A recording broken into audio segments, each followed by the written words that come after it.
Good evening student. आज हम semester 2 के पेपर 5 लर्निंग एंड टीचिंग का जो यूनिट है 3 उसका इम्पोर्टेंट टॉपिक एक है जिसमें पढ़ना है टाइप्स ऑफ टीचिंग, शिक्षण के प्रकार। तो शिक्षण के प्रकार में इसको हम लेंगे types of teaching according to different level, यानी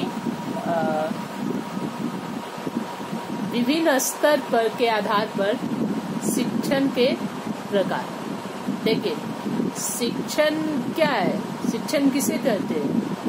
जब एक व्यक्ति दूसरे व्यक्ति को ज्ञान देता है तो ज्ञान देने की प्रक्रिया को ही शिक्षण कहते हैं। ज्ञान देने वाला शिक्षक और ज्ञान लेने वाला छात्र, अर्थात टीच करने वाला टीचर और से सीखने वाला लर्न करने वाला लर्नर होता है। तो शिक्षक जब शिक्षण कार्य करते हैं तो वो कई तरह के होते हैं, कई प्रकार के हैं। तो यहाँ पर हम बालकों के शिक्षण को ग्रहण करने के स्तर के आधार पर डिस्कस करेंगे कि टीचिंग के डिफरेंट लेवल के आधार पर इसके कितने टाइप्स हो सकते हैं। तो यहाँ पर टीचिंग के डिफरेंट लेवल के आधार पर इसके मुख्य 3 प्रकार होते हैं। पहला है आपका मेमोरी लेवल, जिसको कहते हैं स्मृति स्तर। दूसरा है अंडरस्टैंडिंग लेवल, जिसको कहते हैं बोध या समझदारी की स्तर। और तीसरा है रिफ्लेक्टिव लेवल, यानी चिंतन स्तर। तो शिक्षक जब शिक्षण कार्य करते हैं और बालक जब उसको ग्रहण करते हैं उस शिक्षण को, तो ग्रहण करने का स्तर को 3 भागों में बांटा गया है। उस हिसाब से टाइप्स ऑफ टीचिंग कितने हुए? मुख्य 3 तरह के। पहला हुआ मेमोरी लेवल टीचिंग, दूसरा हुआ अंडरस्टैंडिंग लेवल टीचिंग और तीसरा हुआ रिफ्लेक्टिव लेवल टीचिंग। तो मेमोरी लेवल, अंडरस्टैंडिंग लेवल और सबसे जो ऊंचा है वो है रिफ्लेक्टिव लेवल। तो डिस्कस करते हैं पहला मेमोरी लेवल। इसके प्रवर्तक हर्बर्ट को माना जाता है, क्योंकि हर्बर्ट ने इस मेमोरी लेवल को बहुत विस्तार से बताया है। मेमोरी लेवल का अर्थ होता है स्मृति से याद करना चीजों को। तो ये सीखने का सबसे निम्न स्तर माना जाता है। इसमें क्या होता है कि जो टॉपिक है, जो कंटेंट है, जो विषय वस्तु है, मटेरियल है, उसको बच्चों को रटवाया जाता है। इसे रोट सिस्टम के माध्यम से, रटंत विद्या के माध्यम से। इसमें बच्चे चीजों को रटते हैं, अपने दिमाग में धारण करते हैं और रटने की क्षमता जितनी तीव्र होती है, बच्चे उस टॉपिक को, उस ज्ञान को, उस जानकारी को उतना ही तेजी से रट के अपने दिमाग में, अपने मेमोरी में क्या करते हैं? फुल करते हैं। तो ये शिक्षण का सबसे निम्न स्तर है। इसको हम थॉटलेस लेवल ऑफ टीचिंग भी कह सकते हैं, क्योंकि इसमें किसी तरह का थिंकिंग नहीं होता है, थॉट सोचने समझने की प्रक्रिया नहीं होती है, इसलिए इसको थॉटलेस लेवल ऑफ टीचिंग भी कह सकते हैं। यह निम्न स्तर, शिक्षण के निम्न स्तर पर इस विधि का प्रयोग किया जाता है, जिसमें प्राइमरी स्तर पर क्या होता है? बच्चे चीजों को रटते हैं। आरंभिक अवस्था में बच्चे क्या करते हैं? चाहे टेबल हो, लेटर हो, अक्षर हो, या जो भी छोटी छोटी जितनी जानकारियां होती है, मोटी बेसिक जानकारी, वो सब क्या करते हैं? बच्चे रटते हैं, रट कर याद करते हैं। वो समझते नहीं है कि उसका अर्थ क्या है, बस उनको दे दिया जाता है और वो रटते चले जाते हैं। तो निम्न स्तर पर मेमोरी लेवल ही टीचिंग का बेस्ट मीडियम होता है। इसमें बच्चे क्या होते हैं? रटते हैं। इसमें किसी तरह की थिंकिंग नहीं, किसी तरह का विचार विमर्श नहीं, डिस्कशन नहीं, चीजों को बस रटते जाना, ग्रहण करना, अपने अंदर चीजों को समाहित करना। कैसे? रोड सिस्टम के माध्यम से। तो ये शिक्षण का सबसे निम्न स्तर माना जाता है। इसके बाद दूसरा है अंडरस्टैंडिंग लेवल, बोध का स्तर। अंडरस्टैंडिंग मतलब बोध, समझकर चीजों को ग्रहण करना, इसलिए इसको थॉटफुल लेवल भी कहते हैं। थॉटफुल लेवल का अर्थ हुआ कि चीजों को सोच समझ के ग्रहण करना। देखिए, इस स्तर में ये भी शामिल हो जाता है, यानी मेमोरी को भी हम क्या करते हैं, जोड़ देते हैं। किसके साथ? अंडरस्टैंडिंग के साथ। इसमें मेमोरी भी होता है और साथ में उसको अंडरस्टैंडिंग भी होती है, यानी चीजों को हम ग्रहण करते हैं, अपने दिमाग में, मेमोरी में डालते हैं और विचार भी करते हैं कि ये क्या है, क्यों है, आदि प्रश्न भी इसमें अब क्यों और कैसे वाले चीज भी जुड़ जाते हैं।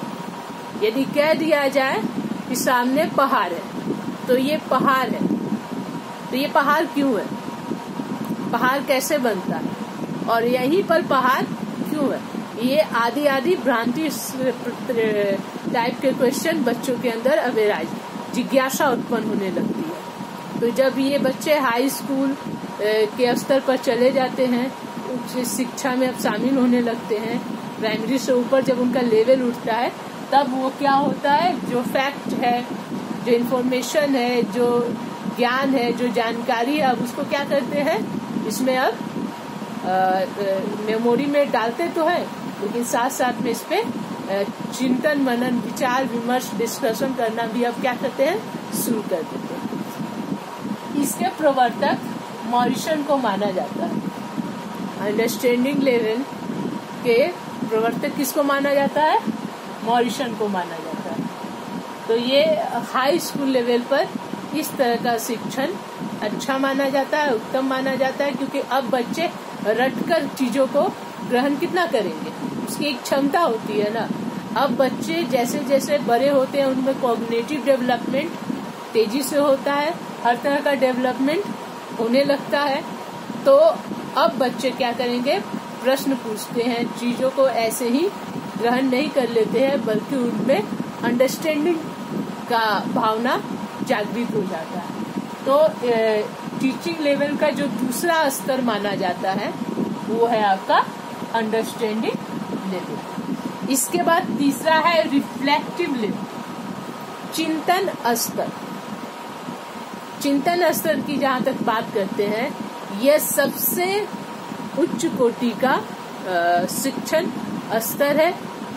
इसको हम कह सकते हैं अपर थाउटफुल लेवल, अर्थात उच्च कोटि का शिक्षण, चिंतन स्तर की शिक्षण। ये हायर लेवल पर जब हम चले जाते हैं, स्कूल से कॉलेज में चले जाते हैं, यूनिवर्सिटी स्तर पर चले जाते हैं, तो उस स्तर पर इस तरह का शिक्षण प्रभावशाली माना जाता है, क्योंकि अब इसमें ये सारी चीजें आ जाएंगी, मेमोरी, अंडरस्टैंडिंग, अब इसमें रिफ्लेक्टिव हो जाएगा, यानी बच्चे चिंतन करेंगे कि ये चीज क्यों है, अपना विचार, अपनी जो थिंकिंग है, अपना जो भाव है, अपना जो अनुभव है, उसको भी अब इस स्तर पर जोड़ेंगे।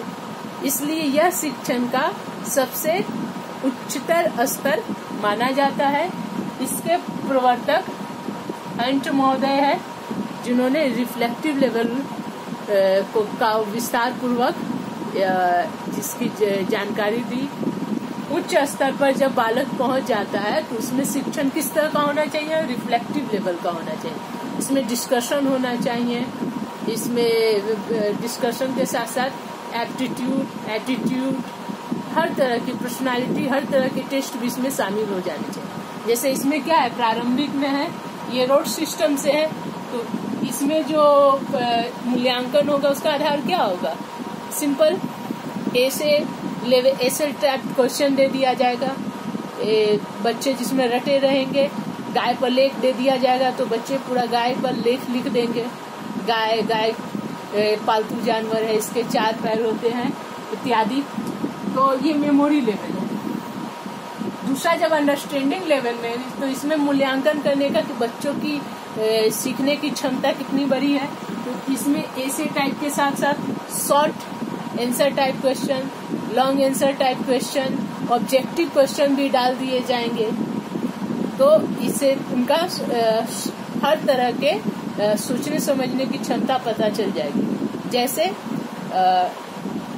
ऐसे 3 प्राणी का एग्जाम्पल दे जिनके 4 पैर होते हैं, ऐसे जीव का एग्जाम्पल दे जिनके 2 पैर होते हैं। तो इससे क्या होगा, बच्चा फर्क करने सीखेगा। वो सोचेगा कि 4 पैर के जानवर कौन है, 2 पैर के जानवर के कितने हैं, यदि 3 पैर का है तो वो कितने हैं। तो अंडरस्टैंडिंग लेवल में इस तरह के मतलब हर तरह के लॉन्ग शॉर्ट ऐसे से लेकर ऑब्जेक्टिव, सब तरह के ऑब्जेक्टिव सब्जेक्टिव क्वेश्चन दिए जा सकते हैं मूल्यांकन के लिए। रिफ्लेक्टिव लेवल में क्या होगा, इसमें स्तर काफी बढ़ जाएगा। ऑब्जेक्टिव के साथ साथ एप्टीट्यूड, एटीट्यूड, उसकी जो क्षमता है, अभी क्षमता, उसकी पर्सनालिटी टेस्ट, उसका अचीवमेंट टेस्ट, सारी चीजें इसमें क्या हो जाएगी, सम्मिलित हो जाएगी। क्योंकि ये क्या है, शिक्षण का सबसे उच्च स्तर होता है। तो ये रहा शिक्षण के types of teaching according to different level. विभिन्न स्तर, शिक्षण के जो विभिन्न स्तर है उस आधार पर शिक्षण के मुख्य 3 प्रकार होते हैं: स्मृति स्तर, बोध का स्तर और चिंतन का स्तर। प्राइमरी लेवल पर स्मृति स्तर, हाई लेवल पर अंडरस्टैंडिंग लेवल, और जब अपर में जाते हैं, हाई से भी ऊपर जब जाते हैं, स्कूल से कॉलेज और आगे की पढ़ाई जब करते हैं, तो रिफ्लेक्टिव लेवल का चिंतन स्तर का शिक्षण होना बहुत जरूरी है। तभी बालकों का बेहतर ढंग से उनका विकास संभव हो पाएगा। चलिए आज के लिए इतना ही। नेक्स्ट वीडियो में हम नेक्स्ट टॉपिक को डिस्कस करेंगे। Thank you.